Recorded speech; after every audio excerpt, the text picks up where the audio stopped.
Hello, je m'appelle June et vous écoutez T'as pris quel chemin? Je pense que c'est un des... J'avais ces deux choses, comme je l'ai dit au début, c'était à la fois de vivre le sport pour se développer soi-même et avoir des contacts, et développer le côté intellectuel, mais pas pour lui tout seul, mais pour pouvoir être une transmission, faire transmettre des valeurs dont j'avais l'impression qu'elles étaient et qu'elles sont profondes, réelles, et qu'elles sont très importantes pour nous, pour notre société.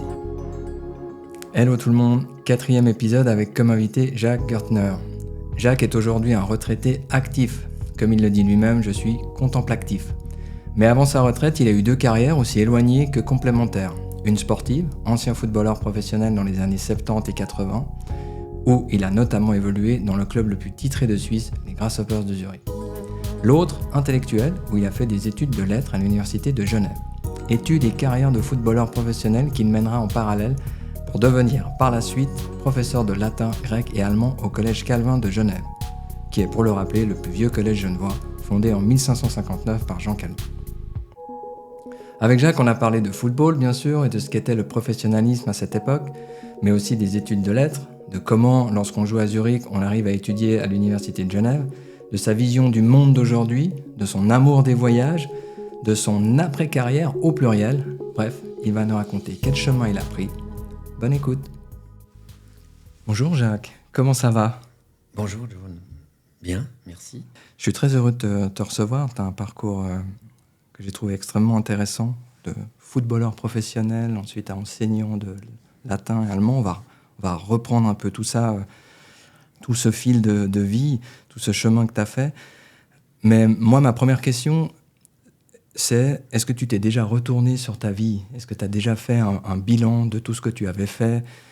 Est-ce que tu étais satisfait ou tout d'un coup tu as des regrets, ou tu as encore des envies, ou tu as des choses que tu aurais voulu faire autrement ou pas? Est-ce que tu as déjà eu cette réflexion-là? Oui, bien sûr, bien sûr. Je pense que on ne l'a pas qu'une fois. Je crois que la vie est faite de cycles. On commence, on fait peut-être un cycle de 10 ans ou un cycle de 5 ans, et automatiquement, on se rend compte qu'on est à la fin d'un cycle. Et quand on est à la fin d'un cycle, on essaye de tirer un peu un bilan, ou de se dire, tiens, est-ce que c'était juste, est-ce que c'était faux, est-ce que j'ai bien réagi, est-ce que j'ai mal réagi?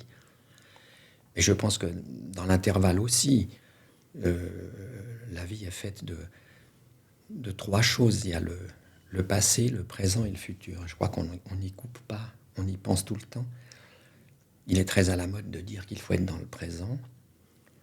Ça n'est pas facile parce que le présent, dans le fond, n'existe pas puisque ça change tout le temps. 10 secondes après, on est dans un autre présent. Mais on a besoin de choses fixes, de choses sûres. Donc, on revient au passé pour pouvoir fixer des choses, les comparer avec le présent. Et puis, on a besoin de projets pour avancer. Parce que sans projet, on ne peut pas avancer. Donc oui, j'ai pensé souvent à mon chemin de vie, mais je pense comme tout le monde. Je ne crois pas que ce soit une exception. Je pense que tout le monde a besoin de se retourner pour voir ce qui s'est passé. Et automatiquement, on fait un bilan. Et toi, sur ce bilan-là, justement, c'est un bilan qui est positif ou qui est comment? Parce que on dit toujours on peut faire les choses différemment, hein, évidemment. Mais comme tu dis, il y a des fois, on en parlait en off, c'est les rencontres qui tout d'un coup nous font prendre à droite ou à gauche. Et toi, justement, sur ce chemin de vie, sur ce bilan que tu as fait, est-ce qu'il y a des fois où tu t'es dit ah, j'aurais peut-être pas dû suivre cette personne ou faire ce choix? Je pense, oui. Je pense qu'il y a des moments où on s'est trompé. Eh bien, c'est évident. On avance d'ailleurs certainement mieux avec les erreurs qu'avec les succès. Mm-hmm. Parce que les erreurs nous font assurément réfléchir d'une façon différente. Les succès, on peut peut-être être un peu aveugle. Je pense que dans le succès ou dans le bonheur qui n'existe pas, qui est une recherche, on voit pas toujours très clair, me semble-t-il. On en parlait en off, comme dans l'amour, on est un peu aveugle. Ouais.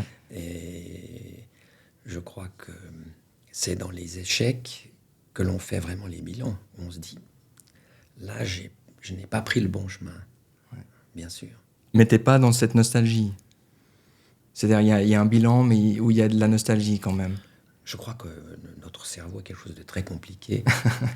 Et oui, je pense qu'il y a des moments de nostalgie, parce que justement dans les échecs, on se dit, mais si j'avais fait ceci, si j'avais fait ça. On ne peut pas le refaire, c'est bien évident, tout le monde le sait. Ouais. Mais parfois, on a des regrets, voire même des remords, de se dire, tiens, ça c'est vrai que j'aurais dû faire mieux. Oui, bien sûr. Bien sûr. Mais si on devait refaire le chemin, ça c'est peut-être la question qui était sous-jacente. Oui. Si on devait refaire le chemin, est-ce que j'aurais refait le même ? Ça aussi c'est compliqué. On peut dire oui, mais, parce que bien sûr, oui, j'ai l'impression que ça correspondait, que ce que j'ai fait correspondait à ma personnalité.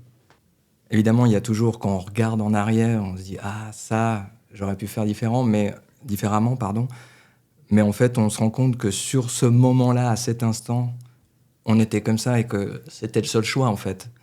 Des fois, on est dans ce processus-là où on dit bah, « je peux faire que ça, en fait. » Oui, je pense. Je pense qu'on a des moments où on a l'impression d'être sur un chemin, qu'on veut le suivre, et que peut-être ça n'était pas tout à fait le bon chemin.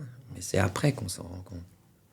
Justement, on va faire ce chemin d'abord de footballeur professionnel. Donc, tu as été professionnel de 1972 à 1986 environ. Professionnel est un grand mot. Disons qu'à l'époque, j'étais semi-professionnel, parce que de toute façon, j'avais les études, et puis en plus, on ne pouvait pas vivre de cela vraiment à l'époque, à moins d'être très célèbre très vite. Mais ce n'était pas mon cas. Moi, j'étais pas une grande vedette, j'étais un joueur moyen. Mais c'était un vœu, un désir profond de jouer et de pouvoir jouer le plus haut possible, en se disant, tiens, oui, je crois que je peux y arriver. Mais ça, justement, ce vœu-là, tu sais à quel moment tu l'as ? Parce que, juste pour replacer dans le contexte, tu commences le football, on va dire, dans un club à l'adolescence, à 14 ans. Oui. Mais avant, tu joues avec les copains dans la rue. On est dans un... Il faut replacer dans le contexte. Maintenant, les gamins, ils commencent le football à 4 ans. Et puis, très vite, ils veulent être Messi, Mbappé. Là, on est dans une autre période où, tout d'un coup, en fait, on joue au foot avec les copains par plaisir. La seule chose qui existe, c'est un peu le tournoi scolaire. C'est d'ailleurs là où tu as été repéré. Tu nous expliqueras après comment ça s'est passé.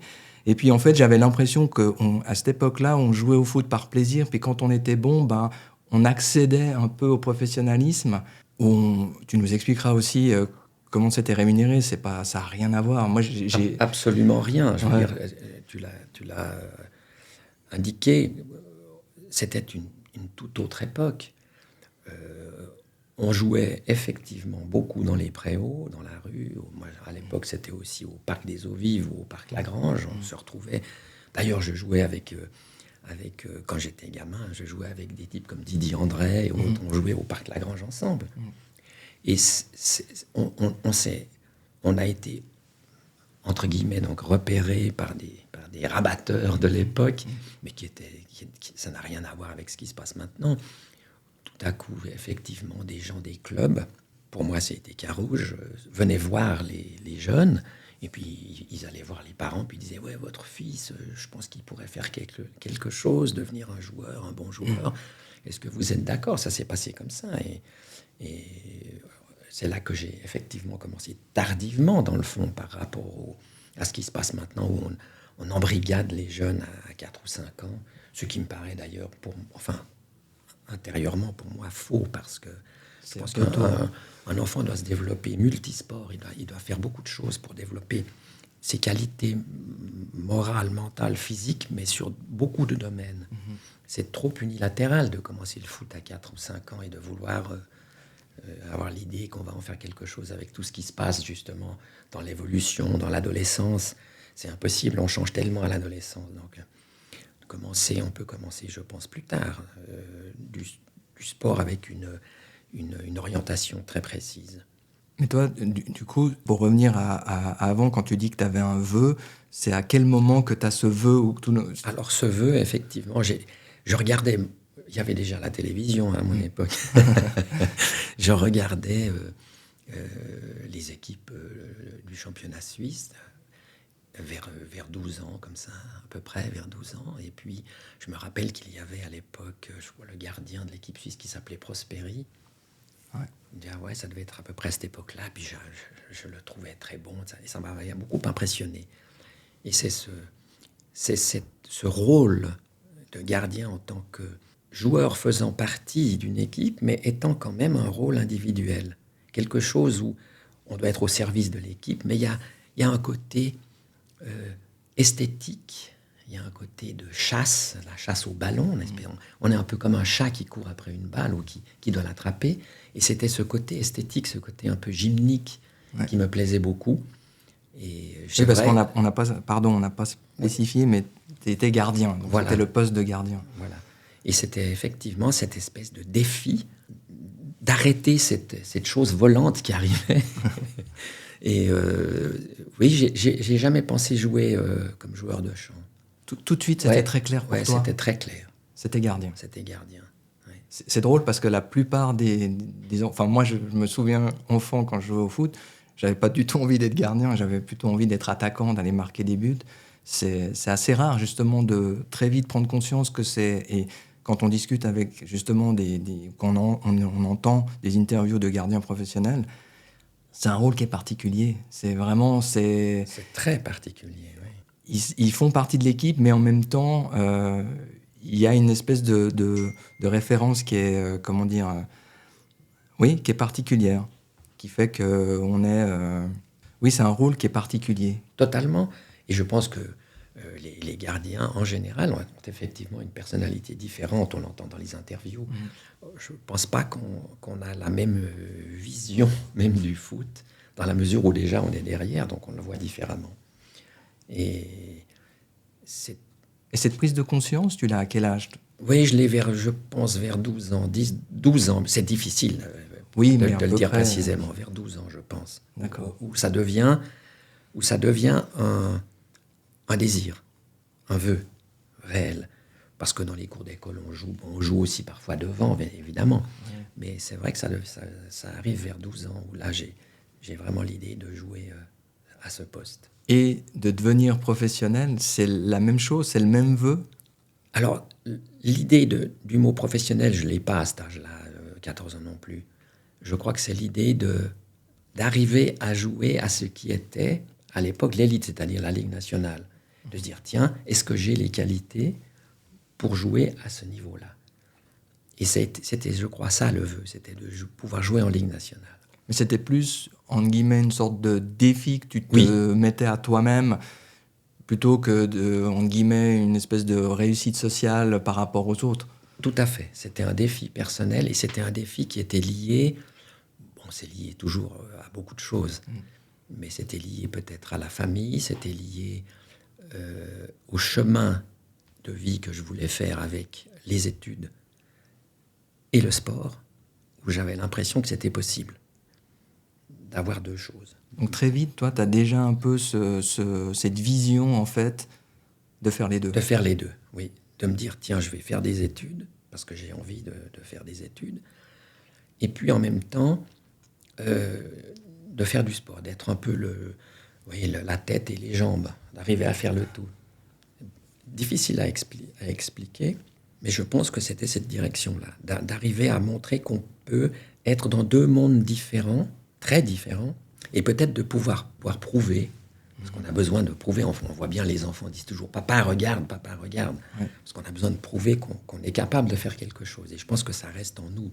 Oui, toute la vie. Toute la vie. Je pense qu'on a besoin de prouver, de besoin d'être aimé, c'est ça. Ça s'exprime sous différentes formes. Ça peut s'exprimer, eh bien, on l'entend aussi dans le podcast avec Gorgoni, où il le dit très bien, avec beaucoup de naturel. Oui, ce besoin d'avoir un public, par exemple, n'est-ce pas, de faire rire les gens pour lui. C'est un vœu aussi, quelque chose d'extraordinaire, de se rendre compte qu'on arrive à quelque chose dans ce qu'on fait. Et je crois que on est tous ainsi, à chercher à plaire, qu'on le veuille ou non. On l'avoue ou on ne l'avoue pas, mais Oui. on le voit très bien chez nos contemporains. Le besoin de plaire, le besoin de réussir. La réussite, c'est un mot qui ressort tout le temps dans notre société libérale, où il faut réussir, il faut gagner de l'argent, il faut ceci. Mais à l'époque, c'était pas ça, c'était pas gagner de l'argent, c'était pas réussir dans ce sens-là, c'était réussir à combiner deux types de vie, de marier deux types de vie, à la fois les études, l'école, où on se dit qu'on va faire quelque chose sur soi, en réfléchissant à plein de choses, à plein de questions, et puis réussir ça avec des amis, un autre côté, une autre facette de l'existence. Et tes parents, ils sont, par rapport à ça, ils se positionnent comment? C'est-à-dire par rapport au sport et... Alors, ma maman, qui était l'organisatrice du quotidien, qui était assez, pas sévère, mais qui organisait bien, mais je lui dois beaucoup, m'a dit, écoute, c'est très bien, je préfère que tu sois au sport qu'au bistrot, donc oui, mais alors il faut que ça marche à l'école. Faut pas que tu crois que, parce que si par hasard ça marche au foot, que tu vas pouvoir laisser... Non, il faut que tu aies cette voie aussi des études. Maman n'avait pas pu faire d'études et je pense qu'elle projetait un peu sur mon frère et moi le désir de réussir. Il faut vraiment se remettre dans le contexte de l'époque. On est dans les années 60. Et nos parents qui sont nés avant la guerre, dans les années 25, 30, eux, beaucoup n'ont pas pu faire d'études. Il y avait très peu de gens qui faisaient il y avait 5% des gens qui faisaient des études. Oui, c'était très peu. Donc, la réussite pour leurs enfants, pour eux, c'était d'arriver à faire des études. Et je pense qu'ils l'exprimaient. Et je l'ai entendu dans beaucoup de familles qui habitaient dans la même maison ou dans le même quartier. On se rendait compte que pour les parents, l'idée de réussir, là, oui, c'était de faire des études. Mais pour moi, c'était pas seulement de faire des études, c'était vraiment deux mondes. J'avais vraiment envie de les lier. Mes parents, donc, étaient pour, totalement. Mais tu avais ce soutien quand même. Oui, j'avais ce soutien. Mais c'était pas un soutien pesant, pas du tout. Ils ne sont jamais venus au stade pour hurler au bord du terrain ou pour, je sais pas comment... Mais ils venaient quand même te voir? Oui, ils venaient voir, oui. Mais ils me laissaient ma liberté, mais c'était quand même, il faut réussir à l'école. Autrement, c'est trop compliqué, etc. Voilà, c'était leur vision. Et toi, tu as très vite conscience que tu peux faire quelque chose dans le sport? Oui, parce que j'ai eu de la chance aussi. Parce que le côté chance est toujours important. Quand j'ai commencé, c'était en junior C à l'époque. Je ne sais plus s'ils le disent la même chose maintenant. Oui, je crois que les catégorisations sont toujours... et là, j'ai eu la chance. J'ai commencé et on est devenu champion genevois avec Yarouche tout de suite. Donc ça a été une réussite dans le fond, parce qu'on était la meilleure équipe de Genève en C. Puis après, en junior B, de nouveau. Et l'année d'après, champion roman. Donc, on se dit que ça joue. Et puis, j'ai été sélectionné dans l'équipe genevoise. C'était moi le gardien de l'équipe genevoise. Les 2-3 années après, en junior A, j'étais aussi le gardien de l'équipe du canton de Genève. Et on a gagné la finale à Berne, en match d'ouverture de Suisse-Italie, contre le Valais. On a gagné 2-0.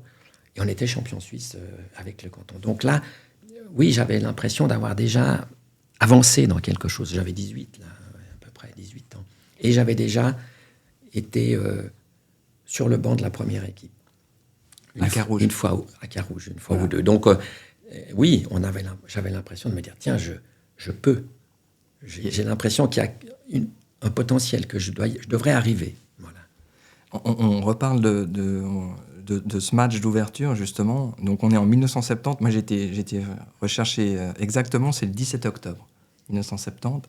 Suisse-Italie, il faut replacer dans le contexte.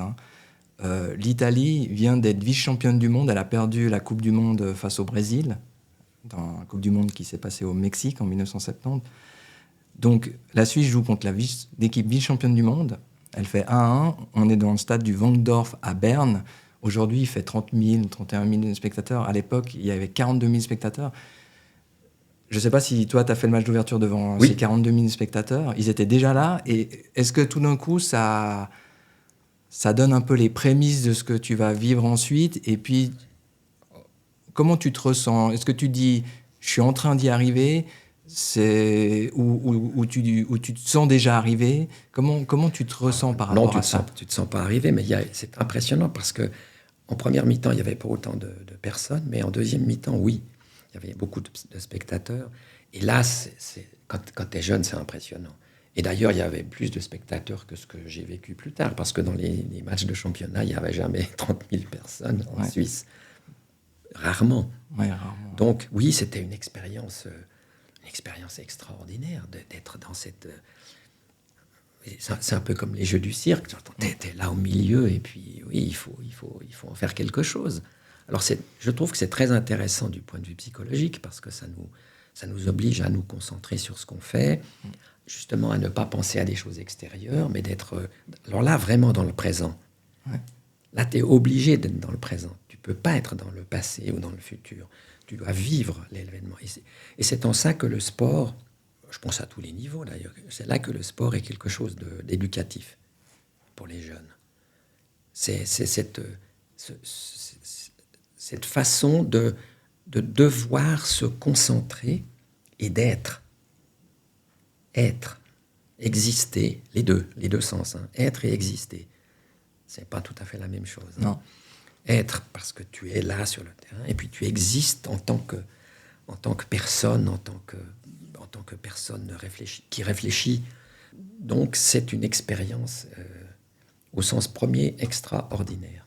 Ça, c'est vrai que c'est des souvenirs. Alors ça reste, on n'oublie pas. C'est trop fort, on ne peut pas oublier. Et puis tu croises dans les vestiaires ensuite Albertosi, et puis toute l'équipe, et Rossi, etc. Donc oui, c'est magnifique. Toi, donc après, tu es toujours à Carouge, mais tu vas être transféré 3 ans après. Donc, au CS Chénois, je replace juste, donc tu vas être au CS Chénois de 1973 jusqu'en 1977.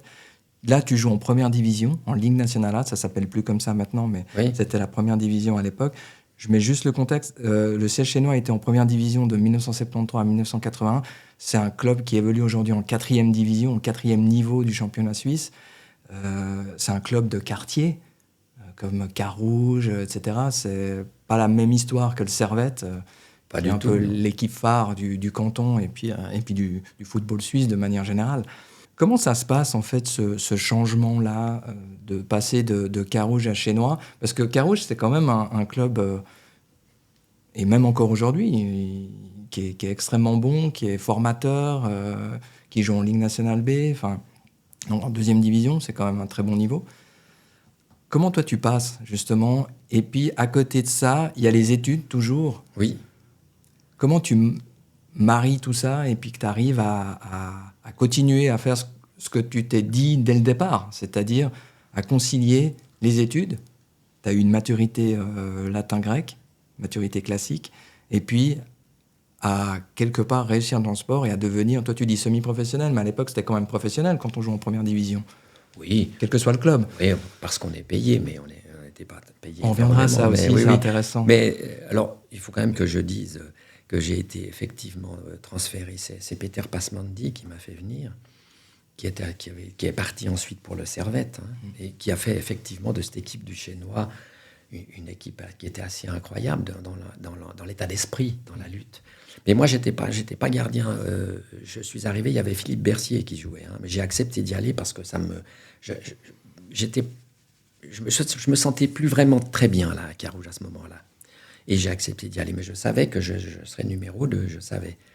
Ce qui a été le cas un certain temps. Puis ensuite, effectivement, j'ai joué. J'ai eu des très bons moments après, en 77, 78. Mais j'acceptais d'être là et puis de servir. C'était le saut en Ligue nationale A quand même. Ouais. Par une petite porte, mais c'était un saut en Ligue nationale A. Et ça, c'était intéressant du point de vue du point de vue de la préparation, parce que c'était un peu différent quand même. Il y avait, je dirais pas plus sérieux, mais je pense qu'il y avait... C'était plus structuré. C'était plus cadré, plus structuré, effectivement, oui. Et puis, avec les études, quand tu as choisi un chemin, tu essayes de le faire, de tenir ce chemin. Et je pense que quand on est jeune, on se pose certainement moins de questions que je m'en pose maintenant. Ouais. On a envie de faire, on fait, et puis on travaille, on organise son temps. C'était effectivement une question d'organisation, parce que les études demandent beaucoup de lecture, donc des séminaires et tout ça, donc il faut s'arranger. Là, je dois dire que Peter était très agréable et très conciliant, parce que ça m'arrivait de ne pas pouvoir venir à l'entraînement un jour, ou parce que j'avais un séminaire, ou parce que j'avais ceci, mais j'en avais discuté. Et là, tu étais déjà à l'université. J'étais déjà à l'université, et il y avait d'ailleurs un autre jour qui était à l'université, qui finissait, qui était Bizzini, qui est un type extraordinaire, et qui était un type extrêmement sérieux. Et donc, c'était possible à l'époque de faire des études ce qui serait plus le cas aujourd'hui, en fait. Maintenant, les jeunes, c'est très difficile. Je sais un peu ce qui se passe à Berne, où Gérard Castella s'occupe des jeunes. Gérard Castella, avec qui j'ai joué et avec qui j'ai entraîné plus tard à UGS. Les jeunes, maintenant, ont des classes sportives dans les écoles. Alors, ils ont la possibilité de faire des études jusqu'à la matu, en prolongeant d'une année très souvent. Mais ils sont quand même soumis à une grosse pression, beaucoup plus que nous l'étions. Nous, c'était quand même une ambiance, je dirais, sympathique. Il y avait des obligations, mais je pense que c'était... On retrouve un peu cette notion de plaisir que quand on jouait dans le préau, comme tu disais, plus jeune, enfin enfant. Quoi. Maintenant, j'ai l'impression que le cadre est extrêmement serré et que les jeunes doivent montrer vraiment... doivent fournir des résultats qui sont très, très sérieux, très difficiles à atteindre. Parce qu'il y a aussi, au jour d'aujourd'hui, dans le monde du football professionnel, il y a un lessivage. C'est-à-dire qu'on voit, il y a beaucoup de gamins qui partent très tôt dans des grands clubs. On voit même en Suisse, ils vont à Arsenal, à Manchester City, ils ont 15-16 ans, et puis ils disparaissent. Ils ont beaucoup de talent, ils disparaissent parce qu'il y a cette notion, cette envie, cet espoir. Et on voit que les grands clubs, ils prennent, et puis ensuite ils jettent, parce qu'ils disent, on regarde sur les 1000 qu'on a pris, il y en aura un qui sera probablement professionnel et qui aura une énorme carrière. Oui, et je pense que c'est là qu'il y a une erreur Oui, je pense une erreur dans le choix du chemin. Je suppose, je n'ai pas parlé avec des jeunes qui ont suivi ce chemin, mais je pense que l'attrait de l'argent, l'attrait de la réussite, à cause des masses médias, à cause de tout ce qui s'est développé par rapport aux années où nous y étions, les acteurs, maintenant, il y a une telle possibilité de croire qu'on va devenir quelqu'un de célèbre, riche, etc. Et je pense que je suppose peut-être que les parents, même derrière, poussent à cela, parce qu'ils se disent, tiens, il va réussir, Et le chemin est long, le chemin est difficile, et je pense qu'il ne faut pas partir trop vite. Oui, c'est souvent l'erreur. C'est l'erreur, ils partent certainement trop vite. Il faut déjà faire ses preuves ici. Je veux dire, si on veut réussir à l'étranger, il faut déjà réussir ici. C'est quand même compliqué déjà ici, en Suisse. Pas simple, non. Donc, dans des grands clubs, il y aura toujours l'exception qui confirme la règle, mais je pense qu'en général, de partir trop vite, ça me semble être une erreur. Parce que justement, toi, à ton époque, on parlait de l'argent. Moi, en préparant justement l'émission, j'ai regardé, puis j'ai vu, pour faire un espèce de pendant avec le foot business, aujourd'hui, Michel Platini, donc voilà, Michel Platini, c'était dans les années 80... probablement l'un des meilleurs joueurs au monde. Assurément. Avec Maradona, enfin voilà, ce type de joueur-là. Il gagnerait aujourd'hui par année, donc ça serait l'équivalent d'un Mbappé aujourd'hui, Platini à l'époque. Il gagnerait 300 000 € par année. Alors, ça paraît beaucoup pour le commun des mortels, mais pour un joueur de ce niveau-là, quand on voit les sommes actuellement, Les millions qui gagnent, ils gagnent 20, 30 millions par année. Enfin, Vous, oui, c'était comment? des sommes indécentes, d'ailleurs, Oui. parce que ça, je trouve que ça correspond à plus rien du tout. Même un joueur, toi tu disais avant, c'était intéressant, tu disais, tu te considérais comme un joueur semi-professionnel. Aujourd'hui, par exemple, en Angleterre, un semi-professionnel qui joue en 2e division, 3e division, il gagne à peu près 50 000 euros, 50-60 000 francs par année, qui n'est pas un salaire mirobolant, mais qui est l'équivalent d'un salaire d'un ouvrier, ou enfin de Oui. salaire un peu médian, ce qui est absolument hallucinant par rapport à ce que toi, tu as vécu. C'était comment par rapport à cet attrait-là? Enfin, vous en parliez? C'était des salaires, c'était des primes de match, comment ça se passait? Oui, alors il y a bien sûr le discours officiel qui est celui du club. Mais les joueurs entre eux, je trouve, ne parlaient pas tellement d'argent. Non. Je ne savais pas combien gagnaient certains joueurs. Quand j'ai joué plus tard à Grasshoppe, il y avait Heinz Hermann qui était quand même... Il a 101 sélections en équipe nationale, qui était un très grand joueur. Je ne sais pas combien il gagnait, mais je pense qu'il devait gagner 500 000 francs par année, pas plus. Ouais. À l'époque, mais ça fait 40 ans, il ne faut pas oublier. Ouais, je veux dire, c'est un monde. Le monde a changé complètement. Et je pense que... À l'époque, c'était énorme, 1 million. Oui, c'était énorme. Je pense que j'exagère peut-être. Hein, même ça, je n'en suis pas sûr. Mais bon, on ne veut pas parler que de l'argent, parce que c'est une des choses, mais ce n'est pas pour ça qu'on fait. Au début, je ne pense pas que c'est pour ça qu'on veut faire du foot. Si ça vient, tant mieux, mais je crois qu'on ne peut pas jouer si on n'aime pas, si on n'a pas la passion de jouer, parce qu'il y a beaucoup de contraintes, il y a beaucoup de choses qui ne sont pas forcément agréables. Il y a les matchs, mais il y a les entraînements, il y a les rapports avec les collègues, il y a plein de choses, c'est la vie. C'est une école de la vie. C'est une école de la vie complète. C'est ce que je disais avant pour les jeunes. Hein. Ouais. C'est vraiment une école de vie. On est obligé d'être dans un groupe. Oui. Et ça c'est intéressant. Ça reste intéressant. Même si l'identification au club a certainement quelque chose d'un peu artificiel, parce que il y a 40, 50 ans, 60 ans, peut-être plus. Mm-hmm. Mais maintenant, les gens sont dans un club parce qu'on les a fait venir et puis qu'il y a de l'argent. Il y a très peu de ce qu'on entend des clubistes, c'est-à-dire quelqu'un qui commence puis qui finit, puis qui fait 10, 15, 20 ans dans le même club. Ce qui était le cas à l'époque des Fatons et autres. Les gens venaient de Genève, ils jouaient à Genève, et puis il y avait une identification avec le public. Ça, c'est sûr. Maintenant, je me pose parfois la question de savoir comment le public peut s'identifier à des équipes en Angleterre, où dans l'équipe, il y a 2 Anglais, mais que tout le reste est étranger. Et encore. Donc là, je me pose effectivement la question de l'identification à l'équipe. Je ne vois pas à quoi elle correspond. C'est vrai que c'est peut-être les réflexions d'une personne plus âgée maintenant et qui réfléchit différemment, mais je suis un peu déçu de cette évolution, je dois dire. Je trouve ça un peu pénible, et j'ai l'impression que les footballeurs sont, peut-être dans d'autres sports aussi, mais sont devenus un peu des tricheurs parfois, malgré les efforts, etc. Je pense que sur le terrain, il y a on voit trop de fautes, trop de comportements étranges, parce que la seule chose qui compte, c'est gagner, parce qu'on sait que ça va être énormément d'argent. Et donc, on voit beaucoup de scènes où les joueurs sont à peu près... ils sont prêts à faire beaucoup de choses un peu, je dirais pas illégales, mais un peu très... un peu sur le fil. Un peu sur le fil du rasoir. Ouais.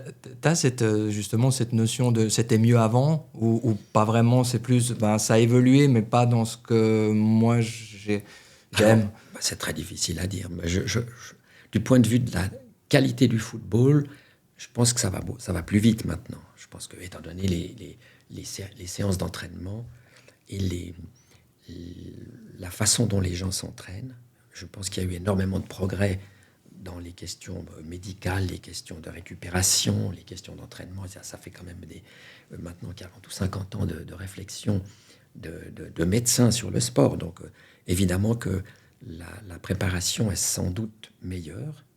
Ils vont certainement plus vite, tactiquement aussi. Mais il y a plus de matchs. Ouais. Donc on voit qu'il y a beaucoup de blessés aussi parce qu'on leur demande beaucoup plus. Alors c'est peut-être, je dirais que c'est mieux dans le sens que on a l'impression que le jeu peut être très, très rapide, sauf quand ils jouent tous, hein, voilà, remettre la balle derrière, Ouais. et que ça devient énervant. La, la qualité technique moyenne est certainement meilleure, mais cette course au match, à la quantité de matchs qu'ils doivent faire, est assurément dommageable pour la santé. Je pense que la quantité de matchs, des 40 ou 50 matchs qu'ils doivent faire, en hockey sur glace, la même chose d'ailleurs. Ouais, c'est beaucoup. Je pense que pour la santé, c'est pas très bon. Et je lisais un article l'autre jour, je crois que c'était dans la Tribune, d'un médecin du sport, à propos des efforts qu'ils font. Il disait le sport de compétition n'est pas bon. Oui. Non, c'est assurément pas bon sur le long terme. Quand même. Voilà, et je pense qu'à notre époque, effectivement, il y avait moins de matchs et que le corps a assurément moins souffert. Enfin, c'est difficile à dire, mais en moyenne, je pense, oui. Justement, tu disais il y a plus de blessures aujourd'hui. Toi, tu as été blessé, tu as été confronté à une blessure assez importante. Hein. Oui. Justement, on entend souvent les joueurs qui disent que tout d'un coup, quand tu es blessé, tu es un peu à part.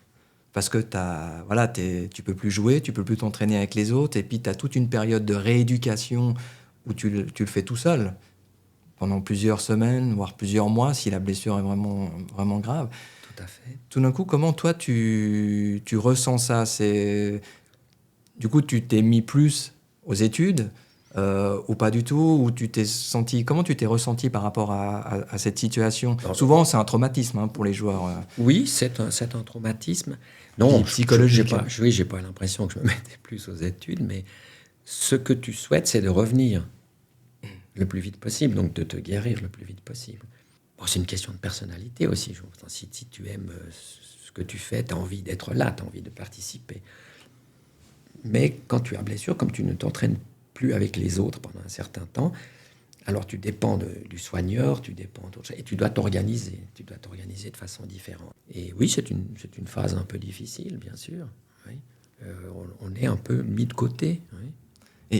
Mais tu as quand même le soutien du club, de l'entraîneur, des autres coéquipiers, ou tu es vraiment tout seul face à toi-même ? Non, t'es pas tout seul. Non, t'es pas tout seul.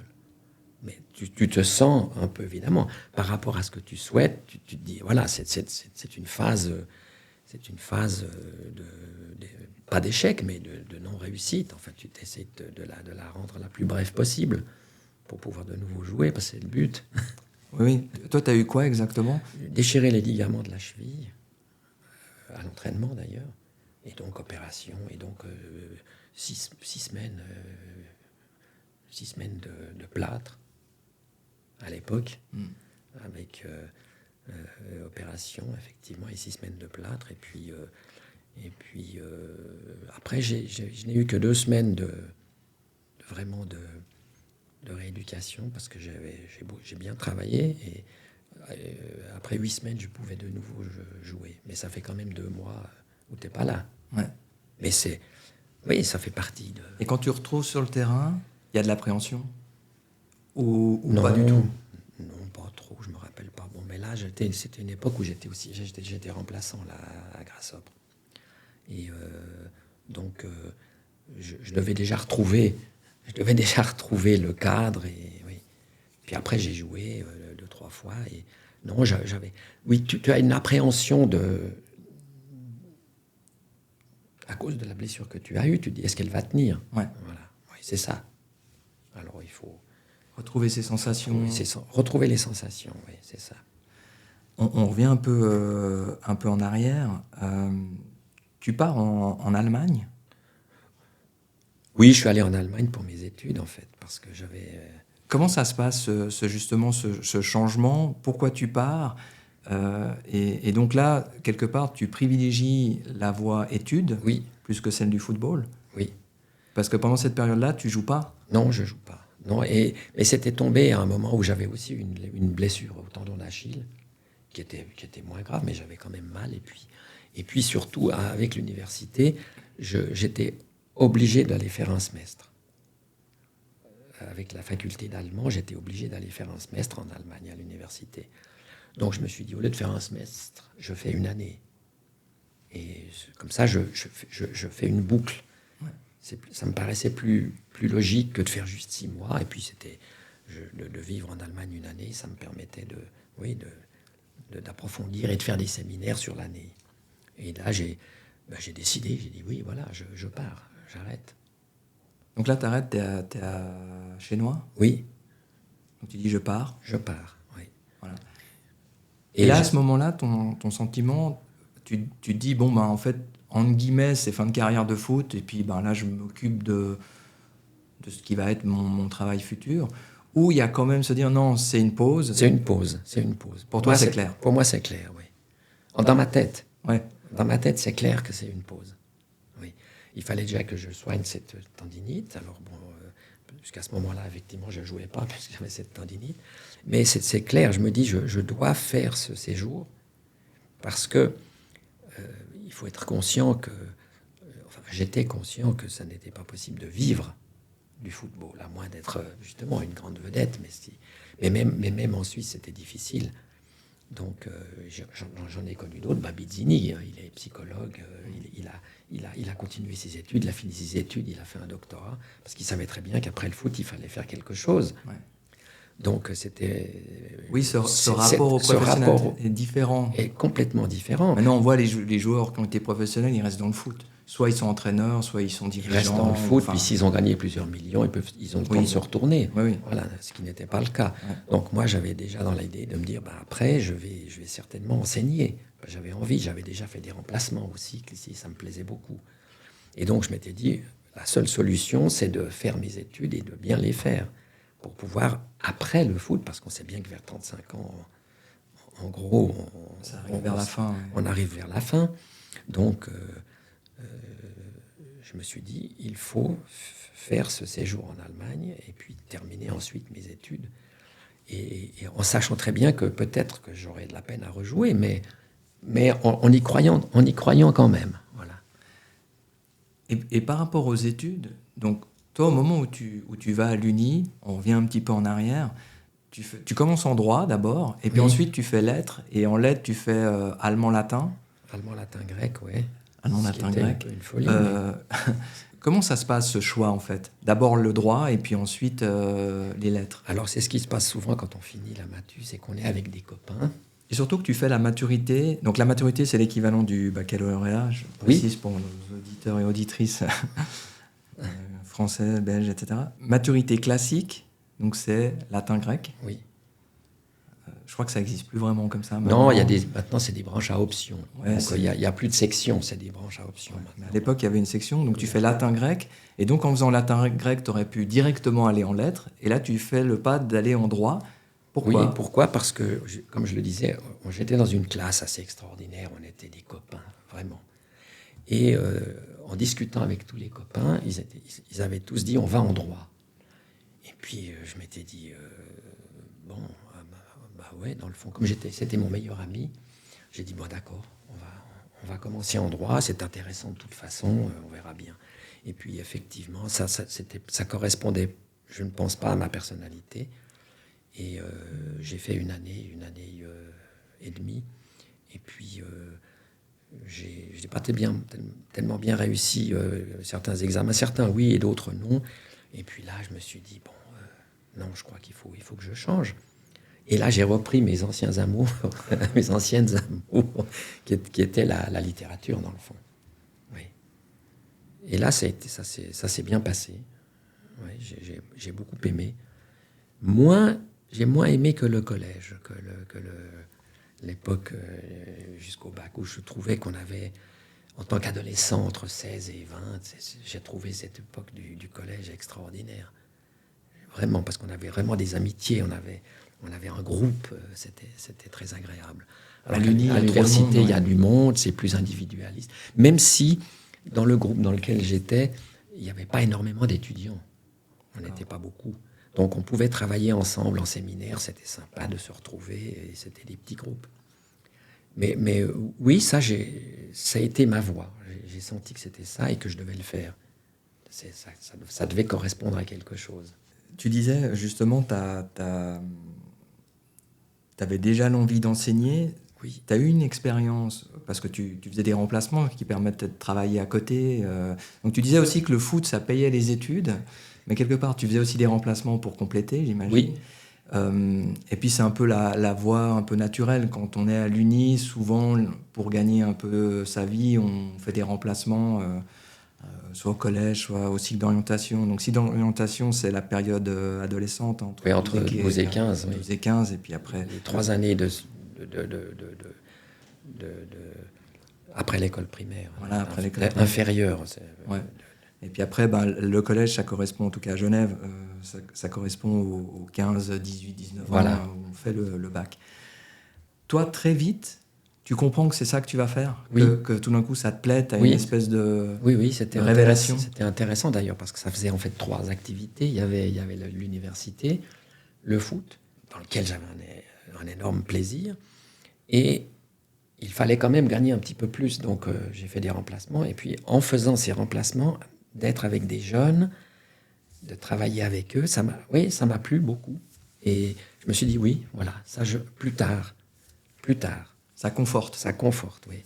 Mais plus tard, j'avais vraiment l'idée de faire les études et le foot tant que physiquement, mentalement, tout allait bien.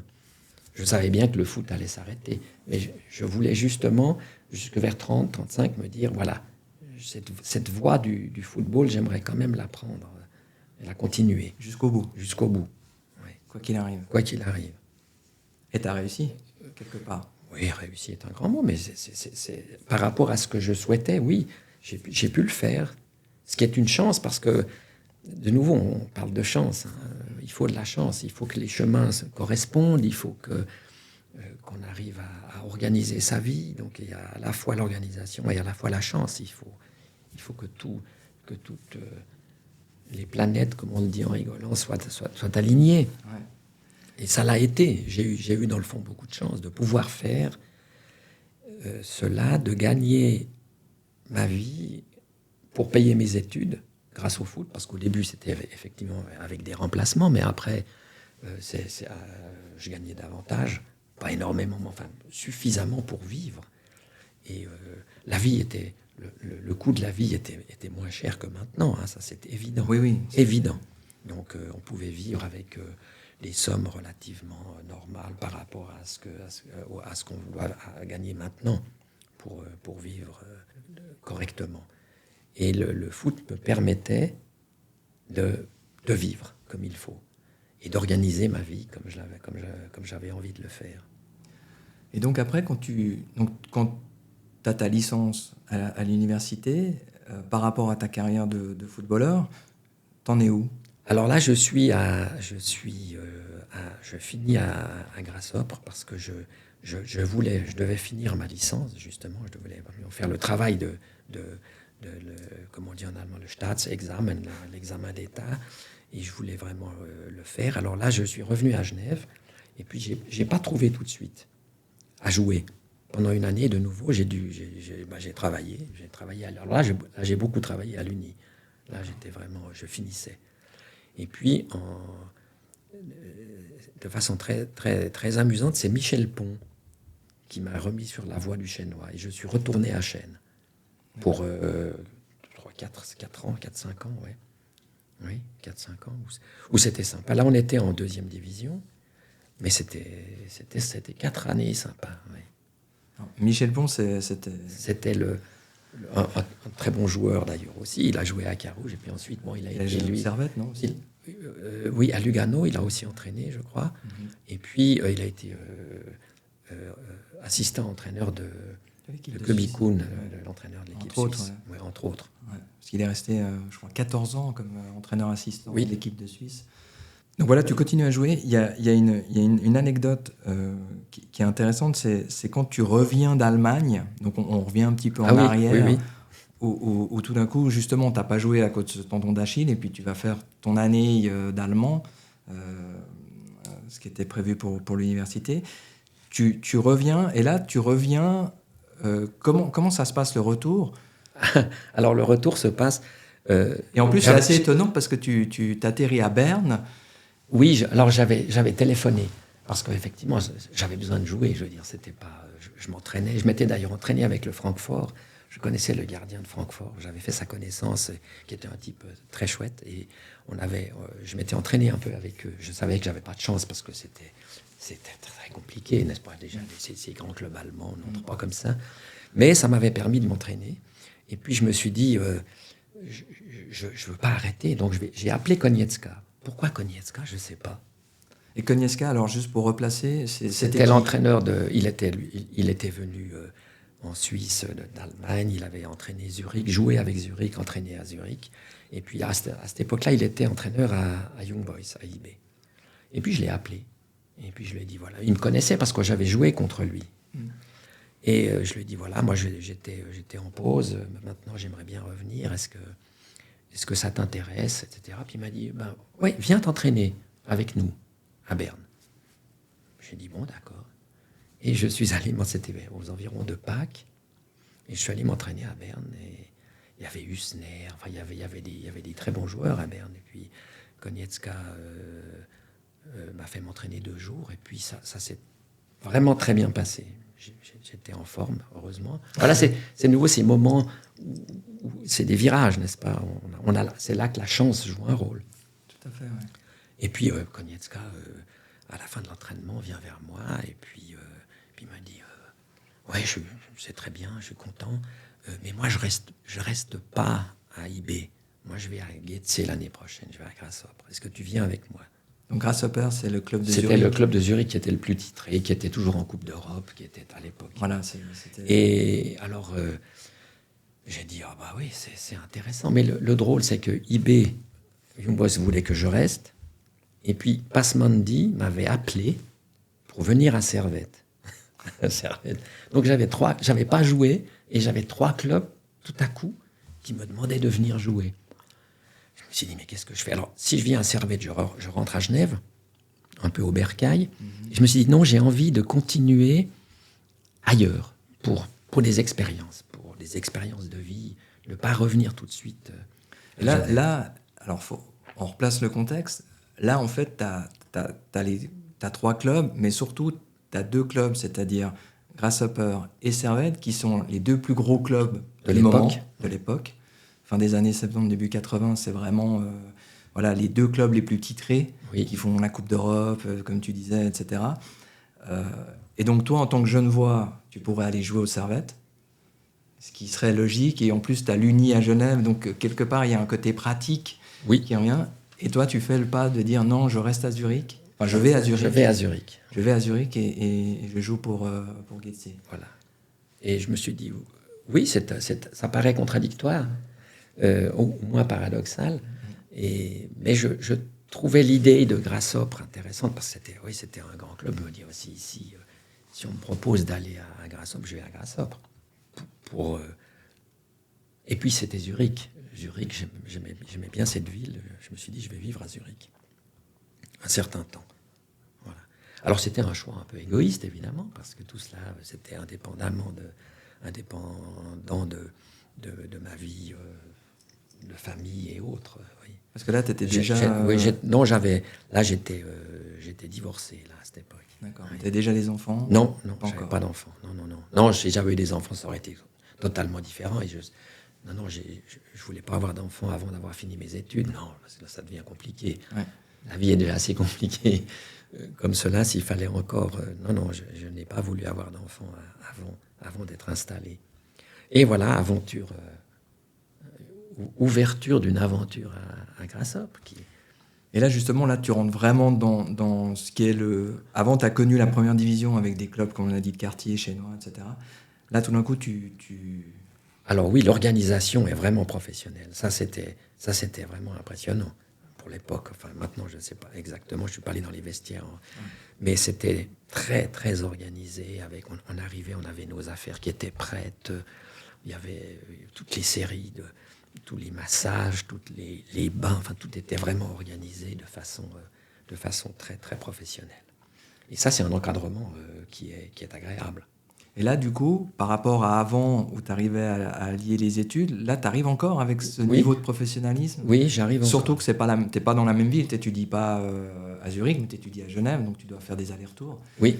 Comment tu arrives à t'organiser Alors, je rentrais à Genève le dimanche et je retournais le mardi. Et j'avais des séminaires que j'avais pu choisir, mais j'étais à la fin des études, donc j'avais pas beaucoup de séminaires à choisir. J'avais surtout à écrire mon travail de licence.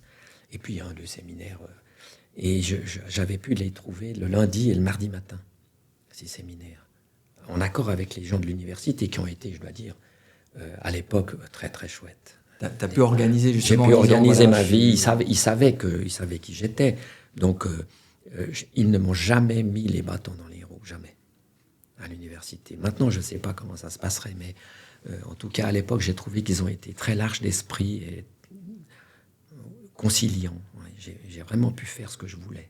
Et justement, le club, il était aussi dans cette bienveillance-là ou plus ou moins. Parce qu'au jour d'aujourd'hui, tu ne peux pas manquer 2 jours d'entraînement. Non, mais je manquais. Le lundi, on ne s'entraînait pas forcément. D'accord. Donc, parce qu'on s'entraînait souvent après le match. Mais là, j'avais demandé, et puis Konietzka m'avait dit OK, mais il faut que tu sois là le mardi après-midi. D'accord. Alors, ce que je faisais, c'est que je partais, j'allais à Genève, je faisais mes séminaires le lundi et le mardi matin très tôt. Et puis, je prenais la voiture et je rentrais à Zurich. Et c'est vrai que c'était une vie un peu folle, parce que ça faisait aller-retour. Mais déjà, tu as fait ça combien de temps? Il y a 2 ans. 2 ans. Mais il y a 40 ans ou 42 ans, le trafic n'était pas celui de maintenant. Et je n'ai pas vraiment eu de problème de bouchons et autres sur la route à cette époque-là. Oui, c'était une vie intéressante. Tu as un souvenir marquant, justement, de cette période?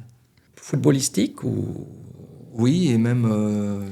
Alors, l'organisation de la vie, je l'ai trouvée intéressante, parce que c'était la vie à Zurich n'est pas la vie à Genève, donc on vit différemment. On est vraiment bien entouré dans un club professionnel de ce point de vue-là. Les côtés pratiques sont moindres. On a l'impression qu'on est dans un groupe. Je ne veux pas dire famille, parce que c'est un peu banal, mais on est vraiment dans un groupe et on est souvent ensemble, et ça permet d'avoir un équilibre. Il y a une sorte de cocon comme ça. Oui, une sorte de cocon, tout à fait. Et puis moi, j'avais décidé de vivre à l'hôtel, et j'avais un appartement dans un hôtel qui était à Hung, un peu au-dessus du stade de l'époque, le Hartturm. Donc j'avais 10 minutes en voiture, un quart d'heure maximum, et j'avais un appartement dans un hôtel c'était vraiment chouette, et je payais pas cher, et c'était très agréable de vivre là, comme ça. 2 ans comme ça, un peu à l'hôtel. Ça paraît bizarre, mais je trouvais mieux qu'un appartement, parce que j'avais le service de chambre, parce que j'avais plein de choses qui me facilitaient la vie. Ouais. Et de façon très amusante, j'étais dans le même appartement dans lequel avait été le joueur... mémoire... joueur allemand qui avait joué à Grasshopper, juste avant que j'arrive. Netzer. D'accord. Netzer vivait dans le même... Okay. J'avais repris l'appartement de Netzer. Ça, c'était aussi un sacré joueur. Ouais. Et voilà, la vie s'est organisée ainsi. Et puis, si ce n'est que ça, c'est le souvenir de l'existence, le souvenir de la façon dont on vivait. Et puis, des beaux souvenirs, c'est les matchs de Coupe d'Europe. Même si j'ai pas joué beaucoup, parce qu'il y avait Berbic, et moi j'ai été remplaçant. J'ai joué, mais beaucoup moins que lui. C'était quelqu'un de remarquable d'ailleurs, Berbic. Lui, il est devenu chirurgien.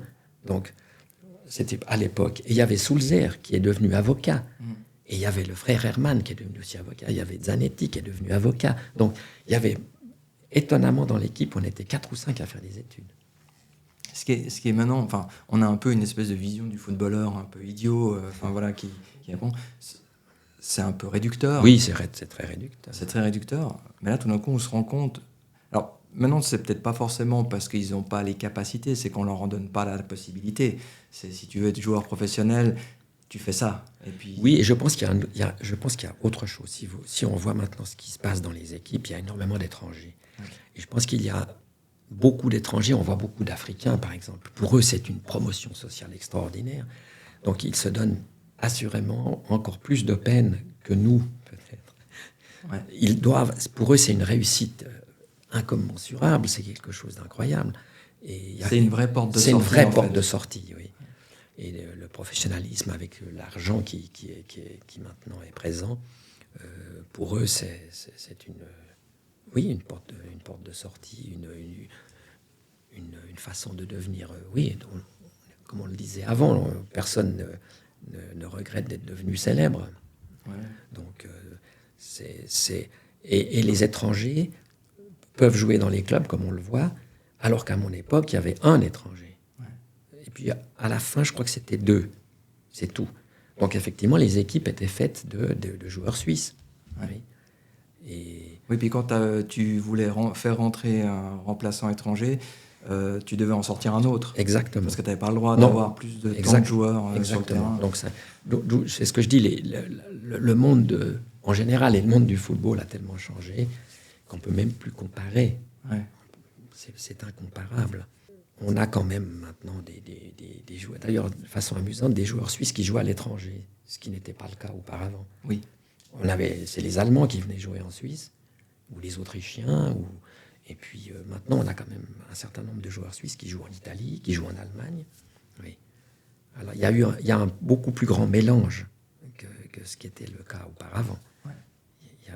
On n'était qu'entre Suisses dans le fond à jouer.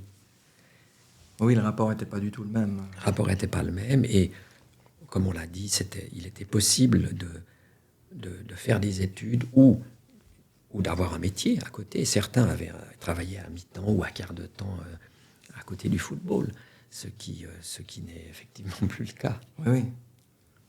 C'est vrai qu'il n'y a plus cette possibilité-là. On était vraiment, comme je disais, en fait, on jouait au foot par plaisir, et puis si on était bon, on accédait à un certain niveau, le professionnalisme, voilà. Mais il n'y avait pas cette notion où tout d'un coup, je change radicalement de statut social, à part les très très grands. Oui.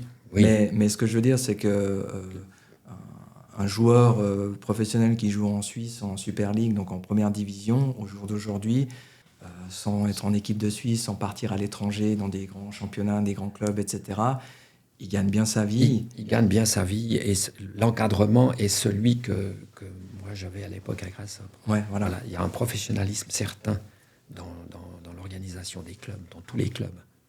Ce qui n'était pas le cas auparavant. Il y avait Grasshop, il y avait Servette, mais je pense que beaucoup de clubs étaient dans l'organisation semi-professionnelle. Oui, bien sûr. Mais c'était une question d'argent, assurément. Parce qu'il faut avoir les moyens pour organiser un club de foot professionnel. Oui, ça coûte très cher. Ça coûte très cher. Je vais me répéter, mais le monde a tellement changé. C'est assez fascinant de voir à quel point ça a changé.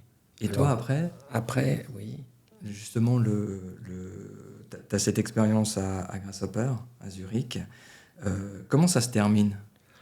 J'avais un contrat de 2 ans, et puis là, j'avais fini mes études depuis un petit moment, donc je me suis dit, je vais rentrer à Genève. Ils t'ont proposé une prolongation ou Alors, non, pas à Grasshop, mais il y avait Zurich, je crois, qui voulait. Et puis là, je me suis dit, non, ça c'est des voies intérieures. Ouais. On suit, comme je le disais au début du podcast, je disais, on vit des cycles, n'est-ce pas, dans la vie. Et j'avais l'impression d'avoir là fini un cycle.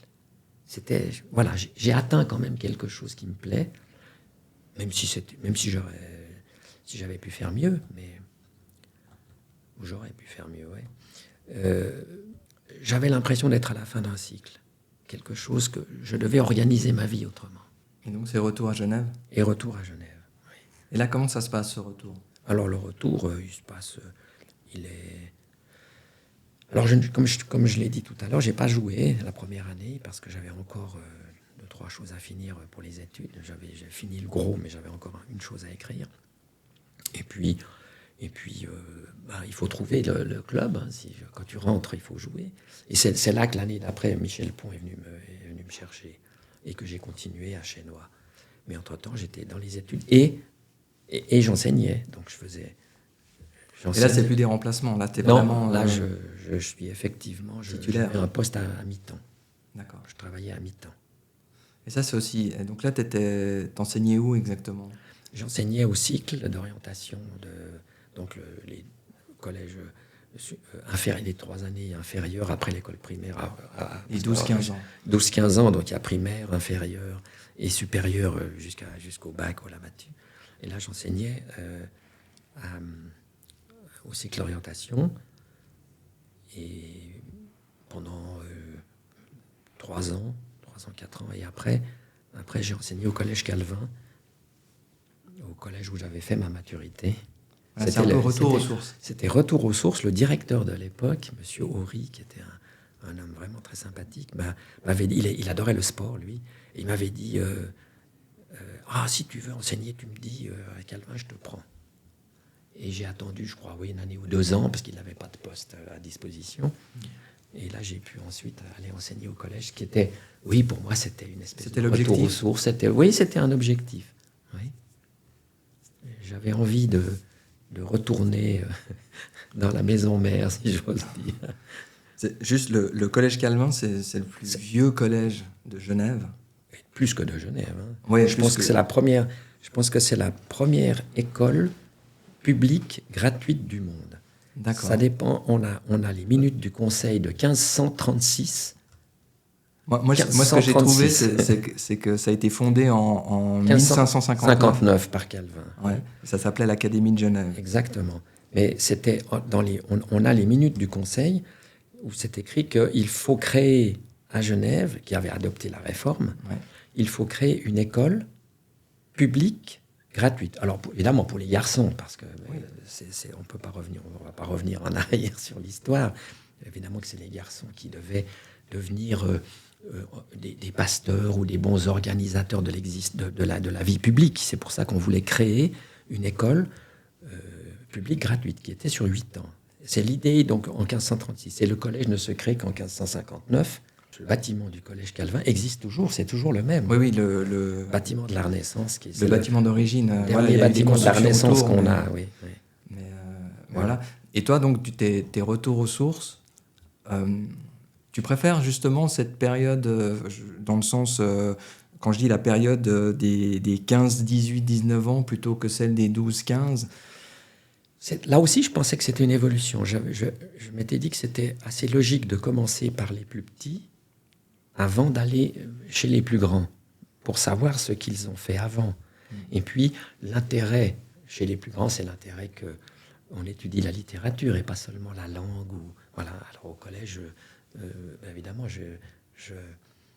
j'enseignais la littérature allemande et latine à des jeunes qui ont fait un choix culturel. C'est ça qui était intéressant dans cette possibilité-là, d'enseigner des jeunes qui choisissent allemand, latin, grec. C'est un choix culturel. Et ça, c'est une littérature, c'est une période qui m'a toujours fasciné. La période de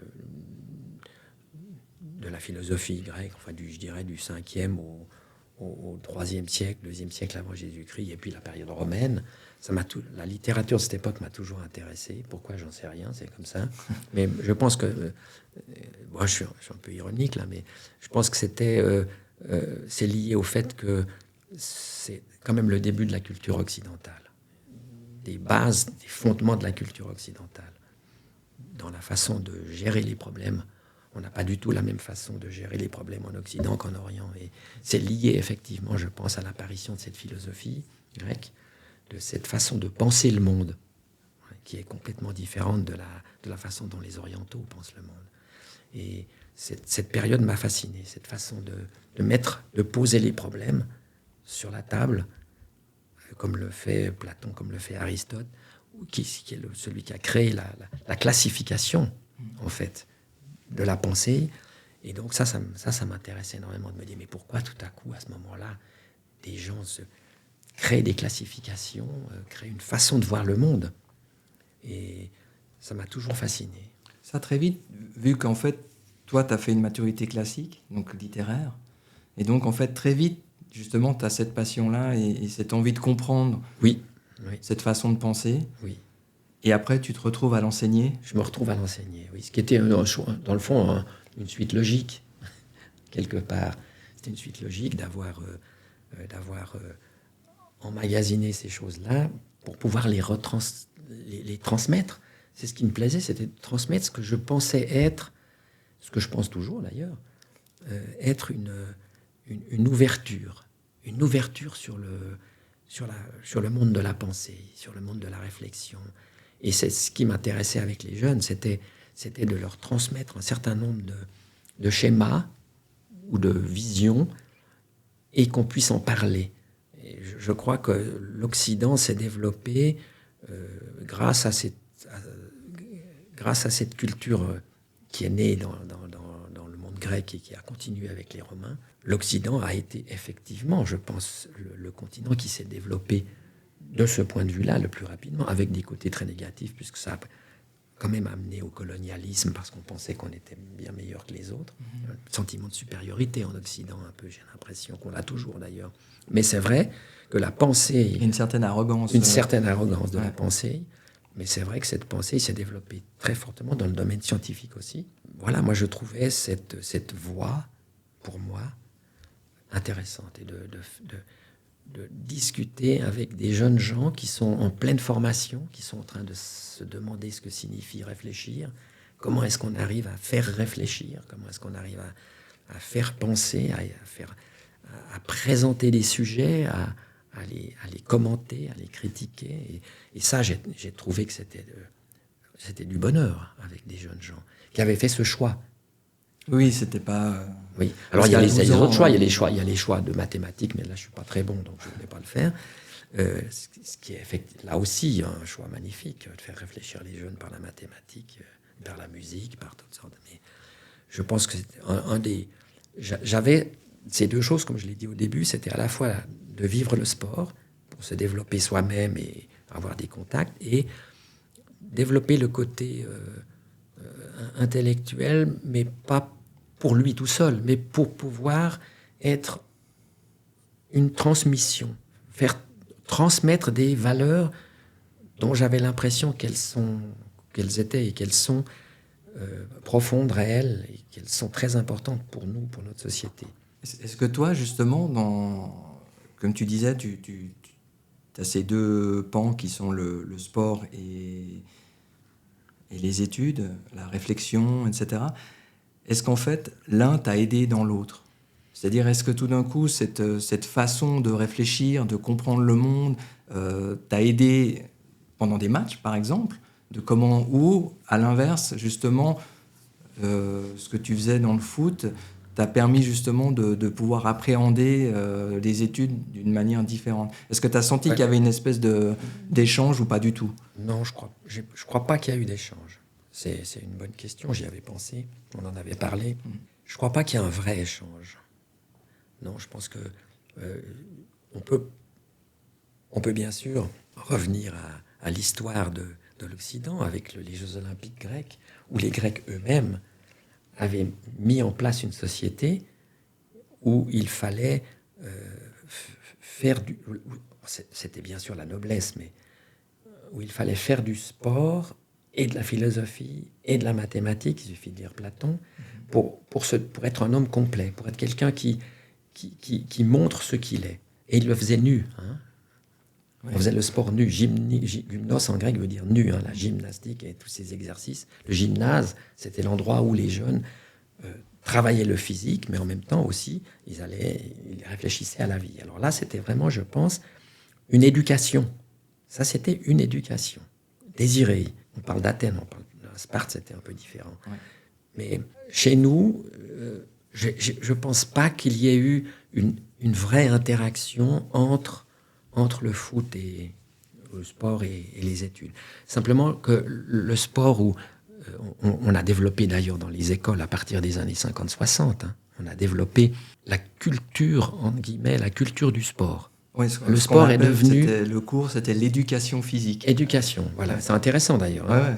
C'est une appellation quand même... Oui, on ne disait pas instruction, hein, on disait éducation physique. Donc, ce n'est pas une instruction, c'est une éducation.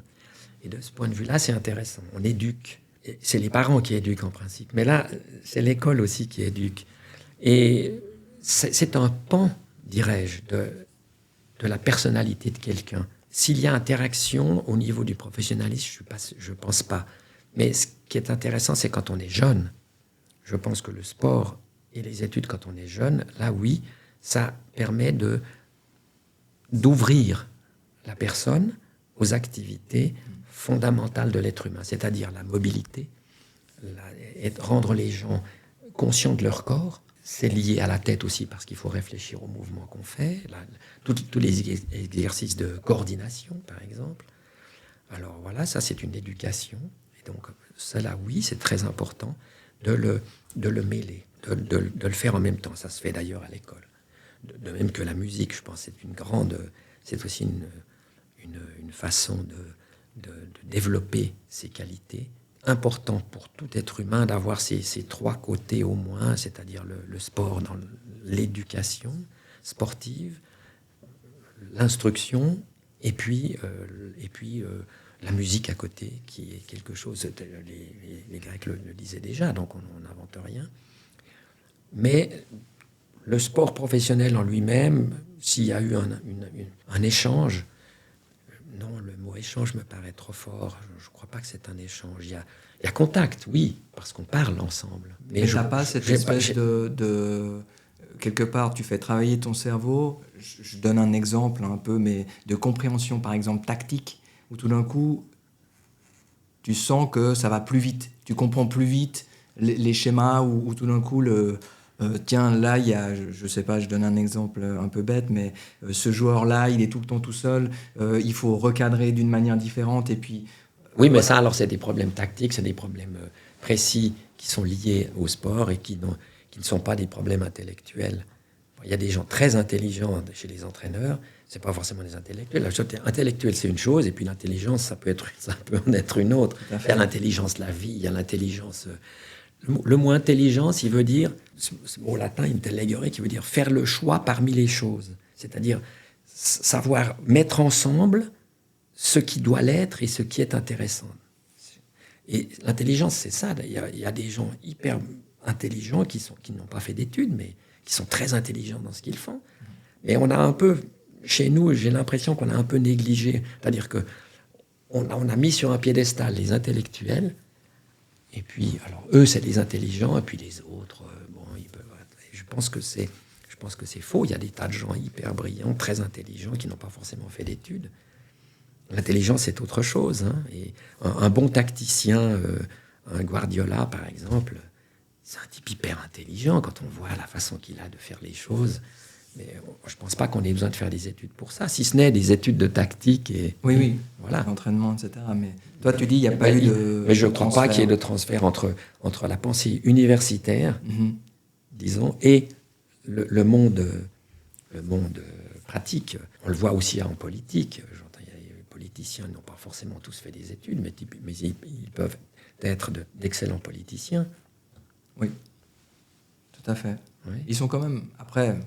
Ici, c'est différent, la politique. On ne peut pas la comparer à celle de la France, où la France, il y a quand même une espèce de formatage. Il faut passer par les grandes écoles, par l'ENA, mais que l'ENA, on a... Ouais. Il y a quand même ce formatage-là qui est quand même très présent. Ici, en Suisse, c'est vrai qu'on a un peu de tout. C'est vraiment... Il y a cette espèce de consensus comme ça, de différents niveaux oui, on a des conseillers fédéraux donc, de l'exécutif, des ministres qui n'ont pas fait d'études, vraiment. Ouais. Certains. En tout cas, c'était beaucoup plus fréquent, avant que maintenant. On a eu des Willy Richard qui étaient monteurs en chauffage. On a eu des gens, même Oggy, il n'avait pas fait d'études. Mais ils ont évidemment un staff et des gens autour qui leur présentent les problèmes. S'ils sont intelligents dans le bon sens du terme, dans la façon de gérer les problèmes politiques, ça se passe très bien. Donc toi, tu fais après le football, t'arrêtes, tu fais carrière, tu as une vie de famille. On revient à quelque chose de, on va dire, plus traditionnel. Oui, mais je n'arrête pas le foot, parce que je continue quand j'arrête à Chenois. Après, alors, ce qui est amusant, c'est que je ne sais plus comment c'est parti, mais je vais entraîner à UGS, donc le club qui était en 2e ligue à l'époque, donc ça fait 5e division. 5e, ouais, ouais. Mais qui était entraîné par Paul Garbani, et c'était Alain Morisot qui était devenu président. Et je ne sais plus par quel hasard j'ai rencontré Alain Morisot. Et puis, il m'a demandé si je voulais venir entraîner. Et je m'occupais des gardiens. J'entraînais les gardiens. Et je suis allé entraîner à UGS pendant 2, 3, 4 ans, tout en menant ma vie d'enseignant au collège. Ce qui est intéressant, c'est que tu enseignes, donc tu transmets. Et puis là, tout d'un coup, tu entraînes, donc tu transmets. Je transmets aussi, oui. Donc, tu fais tes études pour comprendre toi-même le monde, pour pouvoir ensuite le transmettre à d'autres. Oui. Et puis, tu fais du foot pour toi, dans un premier temps, pour qu'ensuite tu puisses aussi le transmettre à d'autres. Ce côté entraîneur, c'est quelque chose qui a été évident très très vite ou pas du tout en fait. Ça a été une suite naturelle, j'arrête le foot. Oui. Et puis, mais j'ai quand même encore envie d'être... Tu as raison, c'est cela. J'avais envie, parce que je trouvais on n'en a pas parlé jusqu'à présent, mais le poste de gardien est un poste très particulier. Tu as un entraînement particulier. Tu ne t'entraînes pas avec les autres. Oui, tu t'entraînes aussi avec les autres, mais l'entraînement spécifique de gardien est très particulier.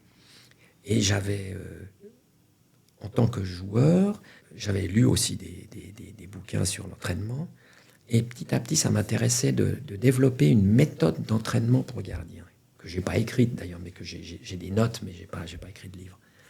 Et je trouvais ce poste tellement fascinant parce que c'est un poste complet. Tout travaille chez le gardien. Tu vas de la vitesse à la puissance, à l'explosivité, au réflexe, à la souplesse, à la force, et à tout. Tu es obligé de tout entraîner, que ce soit la corde à sauter, la souplesse, les médecines, les poids, la réflexion sur la position. Il y a énormément de paramètres, outre les paramètres physiques, qui sont des paramètres je dirais géométriques, en plus, de positionnement, de calcul de trajectoire, par exemple.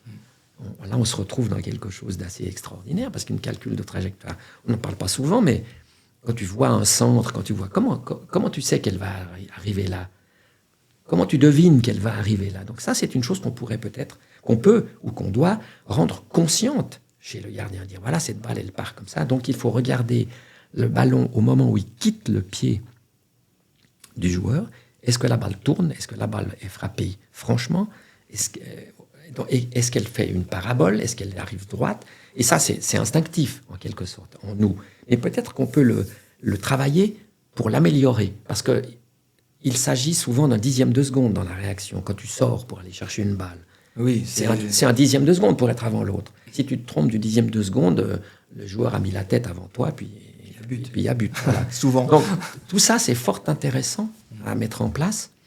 Et l'entraînement physique, c'est très compliqué. Moi, je me rappelle, pour lancer une anecdote, de joueurs de champ qui disaient « Ouais, les gardiens, de toute façon, vous ne courez pas. » Puis je lui avais dit « Viens, tu t'entraînes avec nous. » Il n'a pas fini l'entraînement. Ah ouais. C'est vraiment, physiquement, l'entraînement de gardien est difficile. Parce qu'il y a énormément de force, et énormément de vitesse, endurance moins, mais résistance. Et il faut donc développer un certain nombre de qualités. Et puis il y a un côté où, par rapport d'agilité aussi. Oui, il y a l'agilité. Tu es obligé de travailler avec Moi, je faisais travailler avec des petites balles. Ouais. Pas seulement des gros balles, avec des petites balles pour les réflexes, des réactions, etc. Ce que faisait d'ailleurs, tu l'as peut-être vu aussi, Federer au tennis. Ouais. Lui, il travaillait beaucoup avec des petites choses comme ça qui avaient l'air de ne rien avoir à faire avec le tennis, mais si, c'est les réactions, et la souplesse, et plein de choses qu'il faut absolument faire, parce qu'il faut rester souple. On revient sur la transmission. Oui. Justement, c'est quelque chose... Alors, tu as entraîné 4 ans, mais tu aurais pu continuer après. Qu'est-ce qui fait cette transmission? J'ai continué après encore. Ah, d'accord. Oui. Là, après, à UGS, mais j'ai déménagé. Et je me suis retrouvé à la campagne. D'accord. Et je me suis retrouvé à Laconay. Et là, à Laconay... Donc, c'est un petit village... C'est un petit village dans la campagne genevoise. Habitait Jean Battardon, avec qui j'avais joué à Chesnois. D'accord. Qui est agriculteur et viticulteur. Et quand je suis arrivé à Laconais, il est venu me voir, puis il m'a dit, écoute, tu veux pas venir entraîner dans l'équipe de deuxième ligue de Laconais? Et là, j'ai continué à entraîner et même à jouer. D'accord. J'ai fait mon dernier match à 50 ans en deuxième ligue à Laconais. Waouh. Ouais, c'était pas mal. C'était assez amusant. Alors là, ça a vraiment fini le cycle de joueur. Mais jouer à 50 ans, c'est pas évident. C'est pas facile, non. Non. Bon, je m'entraînais beaucoup puisque quand je donnais l'entraînement, je m'entraînais moi-même avec eux. Je faisais tous les exercices.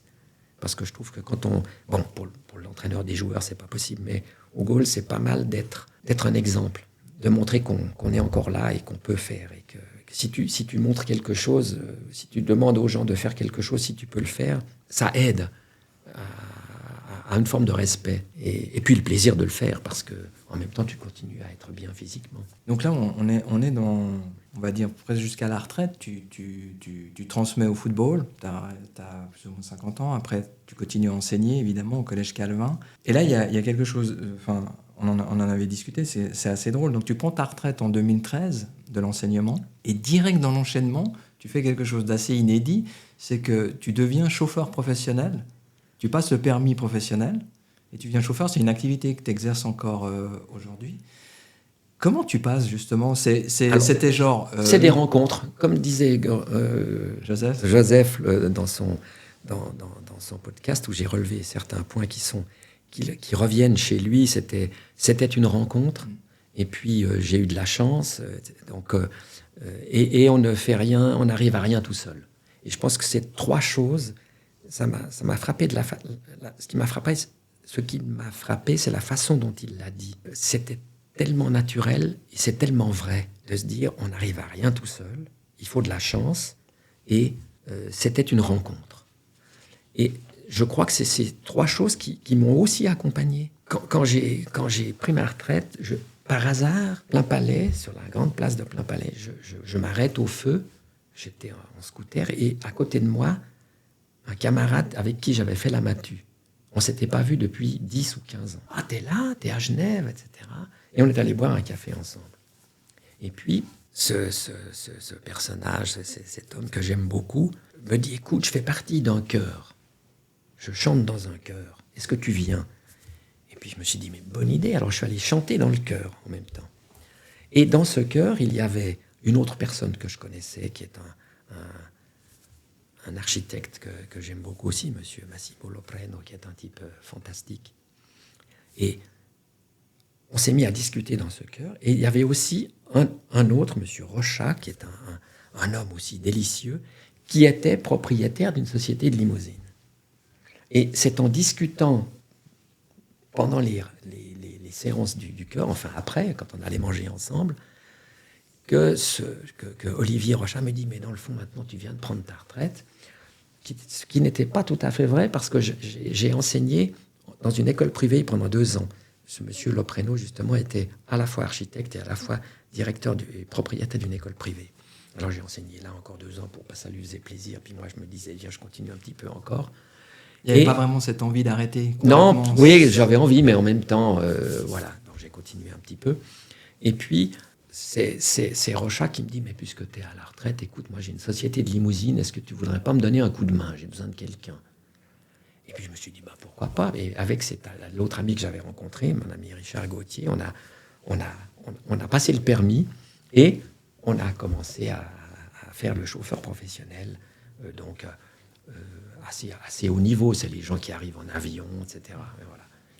Et c'était oui, une activité comme ça qui est complètement différente. C'est ce que j'ai aimé, justement, c'était de chercher, de ne pas continuer forcément dans la même direction, pour voir le monde du travail. Et là, comme chauffeur, tu vois le monde du travail. À la fois les clients que tu as, mais le travail même de chauffeur dans une entreprise. Parce que quand tu es enseignant, il y a une expression allemande qui le dit en français, tu es dans un atelier protégé. Eine geschützte Werkstatt. Tu es dans un atelier protégé parce que tu n'es pas vraiment dans le monde du travail. Tu me parlais des mises en scène et autres. Ça, c'est le monde du travail que je ne connais pas. Donc, j'étais confronté vraiment au monde du travail. Comme enseignante, c'est du pain béni de ce point de vue. Je veux dire, tu n'as pas trop à te soucier de savoir si ça va marcher ou pas. Financièrement, tu as ton salaire qui tombe. Tandis que quand Oui, tu es un entrepreneur, fonctionnaire, tu es un fonctionnaire, c'est plus, de ce Oui. point de vue, c'est plus facile. Ouais. Je crache pas là-dessus, je veux dire, on a besoin de tout le monde. Mais c'est vrai que tu n'es pas confronté. Le rapport au travail est différent. Le rapport au travail est complètement différent que dans le privé. Ouais. que dans le privé. Et là, je me suis trouvé confronté à des gens, souvent même parmi les chauffeurs, qui ont eu des vies parfois difficiles et qui se retrouvent à devoir faire ce travail qui n'est pas facile. Non, c'est pas évident. C'est pas facile. Tu as des horaires, tu as des contraintes, tu as tout à coup, effectivement, des retards ou des avances d'avion, enfin plein de choses qui font que tu es confronté à des réalités que je ne connaissais pas. Tu as une espèce de comment dire, tu es face au stress. Oui, exactement. T'as C'est un autre stress que le stress du sport. Ouais. Parce que le sport, tu as aussi du stress, puis il faut maîtriser, on n'en a pas tellement parlé d'ailleurs, Non. maîtriser les tensions quand tu es dans un match. Voilà, ça prend, parce que c'est les mêmes tensions. Mais dans le monde du travail, tu n'as pas forcément les mêmes. Tu as des tensions différentes qui te mettent dans des stress différents. Et c'est un peu ce que j'ai aussi voulu vivre, me dire, tiens, je vais être dans le monde du travail. Et c'est vrai que c'est autre chose. Ouais. Et quand tu as été étudiant, enseignant, footballeur, tu n'as jamais été dans le monde du travail. Au sens propre. C'est pas à l'usine, quoi. T'es pas allé à l'usine, t'es pas allé dans un bureau, tu n'es pas allé dans des travaux où il y a une confrontation différente, où il y a des réalités économiques, financières qui sont différentes. Et j'ai trouvé cette direction tout à coup intéressante. Je me suis dit oui, ça tient, je vais le faire parce que je vais entrer dans quelque chose que je ne connais pas. Et comment ça se fait que tu continues? Parce qu'en fait, je vais bientôt arrêter, je pense, parce que je suis un peu fatigué. Là. Oui, pour toutes sortes de raisons. Parce que aussi, ça me fait gagner plus, et puis ça me fait augmenter les impôts. Non, c'est pas nécessaire. Mais c'est assez fatigant. Oui, parce que c'est pas un rythme régulier, en fait. Non. C'est complètement quelque chose de jour, nuit, très tôt, très tard. Ça travaille pas. Enfin voilà. Voilà. Et puis moi, j'ai 72 maintenant, donc 72 diraient nos amis français. Je tends à une quiétude, dirais-je. Je crois que c'est lié à l'âge. On a envie de se reposer. Oui. Et moi, j'ai une énorme bibliothèque et je passe beaucoup de moments à lire et à relire des textes justement qui me plaisent et j'ai envie de méditer tranquillement. Je vais me promener. D'ailleurs, après-demain, je vais aller marcher 2 heures avec un ami qui est écrivain et on va parler ensemble de la vie et des textes qu'on lit. Justement, là, tu dis qu'on lit, tu fais quelque chose tu fais une lecture, tu fais de la lecture, pardon, pour une association de non-voyants. Oui. Ça, c'est intéressant. Donc, j'aimerais qu'on en parle un petit peu. Et puis, tu dis que tu as toujours été intéressé par la littérature. Tu n'as jamais eu l'envie d'écrire? Alors, j'ai écrit un certain nombre de choses, mais... On va dire en termes, pas forcément romans ou des essais ou des choses J'ai comme ça. publié des articles dans les journaux, dans la Tribune, entre autres. Récemment, j'ai publié un article sur la violence et sur la paix et la guerre. Oui. Et je publie comme ça des petites choses. Mais je ne crois pas que j'ai le souffle. Moi, je suis l'endurance de l'écriture. Non, je suis plutôt un sprinter, moi. Donc, je ne crois pas que j'ai l'endurance pour écrire un roman. J'ai cet ami avec qui je me promène beaucoup et qui écrit beaucoup de romans et qui écrit très bien, je trouve. Pierre Béguin, qui je trouve, est un excellent écrivain. Et on parle beaucoup. Mais moi, je ne crois pas que j'ai cette capacité. Alors, j'ai écrit énormément de poèmes qui sont dans des petits cahiers dans mon tiroir, dans le tiroir de mon bureau. C'est un rapport personnel. Oui, c'est un rapport personnel à l'écriture et ça peut paraître bizarre, mais c'est une forme de timidité. J'ai pas l'impression, je veux pas le publier, je trouve pas que ça vaut la peine. Enfin, c'est une façon de dire les choses, de sentir le monde. Je peux le faire par des articles ou par des poèmes, parce que c'est un condensé, c'est des images, mais je crois pas que j'ai le souffle d'écrire quelque chose un roman en tout cas pas, un ouvrage scientifique, non, j'ai plus envie de faire de la recherche. Mais je lis volontiers beaucoup de choses et je prends des notes, oui. Et donc tu lis, mais tu lis pas uniquement pour toi, tu lis pour les autres. Je lis pour les autres. Et là c'est intéressant justement pour comment c'est venu d'aller lire pour des non-voyants. Alors c'est de nouveau grâce à mon ami Richard Gauthier qui faisait cela et qui m'a dit viens et j'y suis allé et c'est vrai que voilà de lire chaque semaine pour d'autres, donc de n'être pas un lecteur, mais un liseur, si on veut reprendre. D'ailleurs, c'est le titre d'un roman d'un écrivain allemand dont j'oublie le nom, qui a écrit un livre qui s'appelle Le Liseur, qui est l'histoire d'un jeune homme qui lit à une femme qui ne sait pas lire, mais il ne sait pas qu'elle ne sait pas lire. D'accord. C'est un magnifique roman. Et j'ai décidé aussi de lire, oui, pour les autres, parce qu'on lit différemment. Et puis de lire à haute voix, c'est autre chose que de lire in petto. C'est pas là, c'est différent. On lit différemment. Et d'ailleurs, j'ai un séminaire samedi là-dessus, sur la lecture à haute voix. Quand tu lis un livre et qu'il y a beaucoup de dialogues à l'intérieur, mais que tu le lis à haute voix, comment est-ce que tu rends les personnages quand il y en a 4? Oui, tu les interprètes. Comment est-ce que tu les interprètes? Oui, c'est vraiment compliqué. Ouais. Mais je trouve... Et c'est presque une forme, quelque part, de comédien, d'acteur. Oui, tu es obligé de mettre... Tu joues. Oui, tu lis en jouant pour justement donner une intonation, un sens à ces personnages et à les rendre vivants et à ce qu'ils soient perceptibles, en fait, pour ceux qui écoutent. Oui, puis c'est rendre service. Je crois qu'on est aussi là pour rendre service, parce que la vie d'étudiant puis la vie de professionnel, elle est pas tellement, elle est assez égoïste. Donc il faut essayer. Bon, en étant enseignant, c'était effectivement pas égoïste.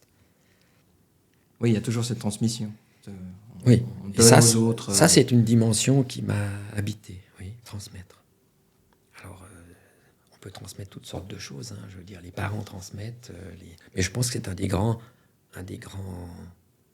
rôles, un des grands défis de parents déjà et d'enseignants mais de toute personne, d'essayer de transmettre quelque chose. Et je pense que beaucoup de gens le font même sans le vouloir. Parfois, quand on croise des gens et qu'on parle de quelque chose, parfois on a souvent envie d'expliquer des choses aux gens et partager les discussions qui se font autour d'une table de bistrot, c'est une façon de transmettre quelque chose, de transmettre une vision du monde qui est bien sûr personnelle. Et donc, ça fait des débats, voilà.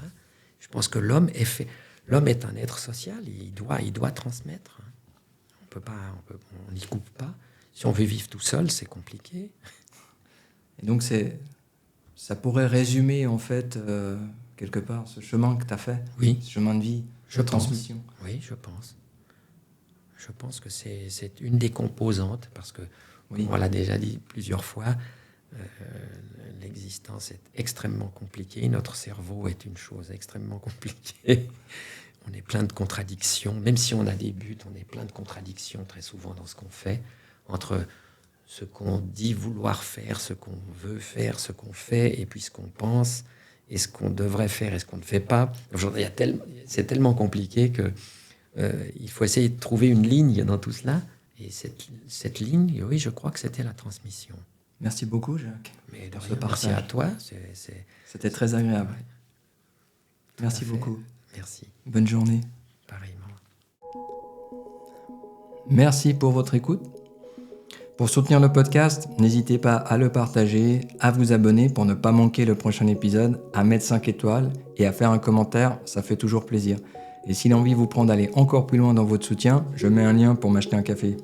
Ou un cappuccino, ou un ristretto, comme vous voulez. Parce qu'avec Buy Me a Coffee, une solution super sympa pour contribuer à ce podcast. Et continuer à vous proposer encore plus d'épisodes riches en chemin de vie. Merci encore et à bientôt pour le prochain épisode. En attendant, prenez soin de vous.